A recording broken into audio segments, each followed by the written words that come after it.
গোপন তথ্যের ভিত্তিতে জানা যায় আজ ২৬ আগস্ট ২০২৫ তারিখ মঙ্গলবার সুন্দরবনের কুখ্যাত ডাকাত করিম শরীফ বাহিনীর সদস্যরা ডাকাতির উদ্দেশ্যে সুন্দরবনের সেলা নদী সংলগ্ন তাম্বুলবুনিয়া খাল এলাকায় গমন করে সকাল ৬টায় কোস্টগার্ড বেস মোংলা কর্তৃক উক্ত এলাকায় একটি বিশেষ অভিযান পরিচালনা করা হয়। এ সময় কোস্টগার্ডের উপস্থিতি টের পেয়ে ডাকাতরা পালানোর চেষ্টা করে। পরবর্তীতে কোস্টগার্ডের আভিযানিক দল ধাওয়া করে একটি একনলা বন্দুক, ২ রাউন্ড তাজা কার্তুজ এবং ৬ রাউন্ড ফাঁকা কার্তুজ সহ সুন্দরবনের কুখ্যাত ডাকাত করিম শরীফ বাহিনীর এক সহযোগীকে আটক করে।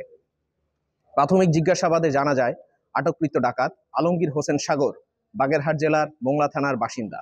সে দীর্ঘদিন যাবৎ করিম শরীফ বাহিনীর সঙ্গে ডাকাতি এবং ডাকাত দলকে অস্ত্র, গোলাবারুদ ও তাজা রসদের মাধ্যমে সহযোগিতা করে আসছে।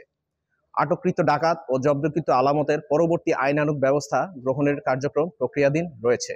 সুন্দরবনকে দস্যুমুক্ত করতে কোস্টগার্ড ভবিষ্যতেও এ ধরনের অভিযান অব্যাহত রাখবে। ধন্যবাদ।